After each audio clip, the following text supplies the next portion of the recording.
नमस्कार, सलाम और जूले। मैं हूं सोनम वांगचुक लद्दाख से। आप में से कुछ लोग हमें जानते होंगे हमारे शिक्षा सुधार के कामों के बारे में, या फिर पर्यावरण के काम में आइस स्तूपा, आर्टिफिशियल ग्लेशियर जैसे कामों के लिए, या फिर आई लिव सिंपली जैसे ग्लोबल मूवमेंट्स जो कि सादा जीवन अपनाकर क्लाइमेट चेंज को रोकने के लिए लोगों को प्रेरित करती है। मगर दोस्तों, आज मैं इन चीज़ों के बारे में नहीं बल्कि आप लोगों को एक बहुत ही ज़रूरी संदेश देने के लिए आया हूं, जो कि चीन और भारत के बीच अभी जो टकराव और तनाव की स्थिति बनी है, इसके बारे में आपकी क्या जिम्मेदारी है। मैं लद्दाख में हूं और आप देख रहे हैं सिंधु नदी को बहते हुए यहाँ, और वो जो पहाड़ियाँ हैं उनके पीछे नुब्रा और चांगथांग के वो इलाके हैं जहाँ पर ये तनाव बढ़ता जा रहा है। हज़ारों सैनिक वहाँ ले जाए जा चुके हैं। सुनने में आया है चीनी वायुसेना के जहाज़ भी वहाँ तैनात किए गए हैं, और 1 घंटे पहले भारतीय वायुसेना के जहाज़ भी मेरे ऊपर मंडरा रहे थे। सामान्यतः जब सीमा पर तनाव होता है तो हम आप जैसे नागरिक ये सोचकर सो जाते हैं रात को कि सैनिक इसका जवाब दे देंगे।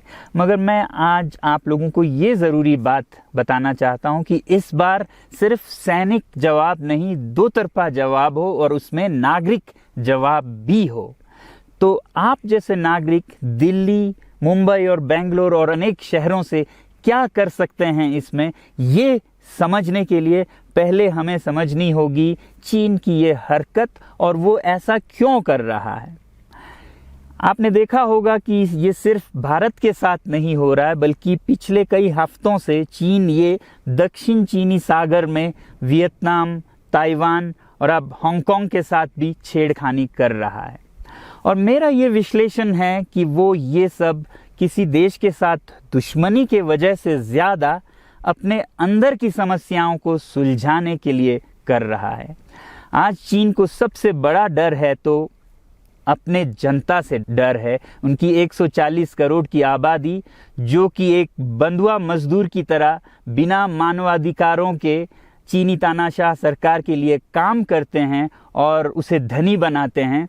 जब वो नाराज़ हो जाए तो फिर एक क्रांति की सी परिस्थिति बन पड़ती है, और इससे चीन बहुत डरता है। आज कोरोना के प्रकोप के बाद चीन में फैक्ट्रियां बंद हैं, एक्सपोर्ट्स बंद हैं और बेरोजगारी 20% तक बढ़ चुकी है। लोग बहुत नाराज़ हैं, क्रांति हो सकती है, तख्ता पलट हो सकता है। इसीलिए चीन पड़ोसियों से दुश्मनी करके अपनी जनता को अपने साथ जोड़ने में लगा हुआ है, और ये पहली बार नहीं कर रहा है। 1962 में जब भारत के साथ जंग की तो वो जंग भी उसने अपने जनता को संभालने के लिए की थी। तब 4 साल का अकाल और भूखमरी हुई थी, और इससे ध्यान हटाने के लिए ये जंग की थी। चीन के लिए अपनी जीडीपी और जो खुशहाली है उसे बढ़ाते रहना बहुत ही ज़रूरी है, और जिस दिन जीडीपी घट जाए वहाँ की जनता क्रांति के लिए तैयार है। मैं तो कहता हूँ कि इस बार भारत की बुलेट पावर से भी ज़्यादा वॉलेट पावर काम आएगी। जो नागरिक पैसा खर्चते हैं चीन के सामान को खरीदने में, ज़रा सोचिए, हम आप भारतीय उद्योग को मारकर चीन से मूर्तियों से कपड़ों तक हर साल 5 लाख करोड़ के सामान खरीदते हैं, और फिर यह पैसा आगे जाकर हमारे सीमा पर हथियार और बंदूक बनकर हमारे सैनिकों के मौत का कारण बन सकती हैं। तो इसलिए अगर हमारे देश के 130 करोड़ लोग और 3 करोड़ जो भारतीय बाहर के देशों में हैं, सब मिलकर भारत में और बल्कि दुनिया भर में एक boycott made in China movement या अभियान शुरू करते हैं, तो आज दुनिया भर में चीन के प्रति रोष है। हो सकता है कि सारी दुनिया साथ आए और इतने बड़े स्तर पर चीनी व्यापार का बॉयकॉट हो कि चीन को जिसका सबसे बड़ा डर था वही हो, यानी कि उसकी अर्थव्यवस्था डगमगाए और उसकी जनता रोष में आए, विरोध और तख्ता पलट। और अगर हम ऐसा नहीं करते हैं तो कितनी बदनसीबी की बात होगी भारत के लिए, ज़रा सोचिए। एक तरफ हमारे सेना सीमा पर जंग लड़ रही होगी और दूसरी तरफ हम आप चीनी सामान, मोबाइल से लेके कंप्यूटर्स, कपड़ों से लेके खिलौनों तक को खरीद कर उनकी सेना को पैसा भेज रहे होंगे, चीन की सेना को। ये तो हुई हार्डवेयर की बात। दूसरी तरफ हमारी युवा चीनी सॉफ्टवेयर, एप्स, गेम्स जैसे टिकटॉक, शेयरिट, इन सब में मस्त, उन्हें दूसरी तरफ से करोड़ों करोड़ों का पैसा भेज रहे होंगे।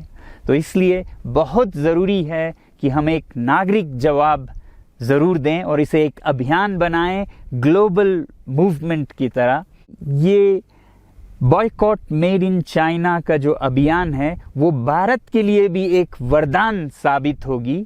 जैसा कि हमारे प्रधानमंत्री ने एक विजन हमें दिया था स्वावलंबन का, सेल्फ रिलायंस, वो तब हो सकता है जब हमारे अपने उद्योग फलें फूलें।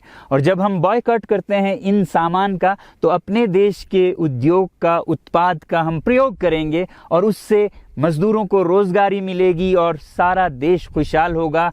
बजट होगा कि हम और अच्छी तरह से टक्कर ले सकें सीमा पर भी। तो इसके लिए मैं आप लोगों से अपील करता हूं कि जहां तक ऐप्स और सॉफ्टवेयर की बात है तो हमारे युवाओं को एक हफ्ते में उन्हें अनइंस्टॉल करना चाहिए। Boycott made in China, software in a week and hardware in a year.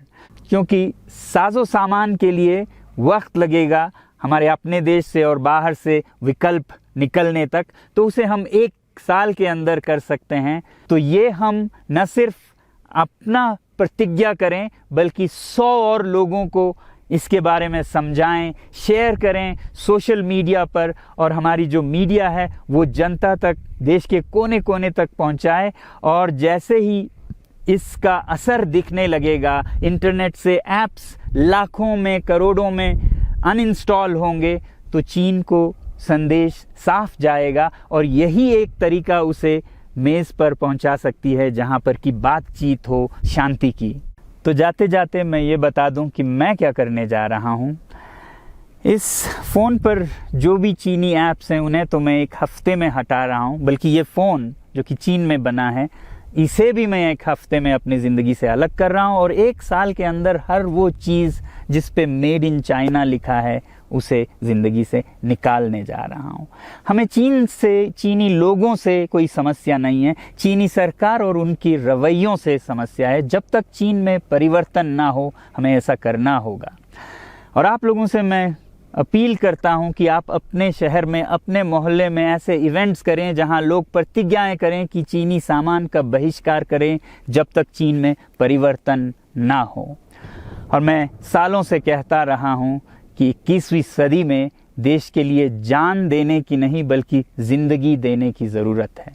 Ladakh में बढ़ते हुए ये देश के लिए जान देने का कारोबार बहुत देखा, और जहां एक तरफ मैं सलाम करता हूं उन लोगों के लिए, उन लोगों को जिन्होंने देश के लिए जान दिया, मगर इस 21वीं सदी में मेरा ख्याल है कि देश के लिए जान देने की नहीं, ज़िंदगी देने की ज़रूरत है।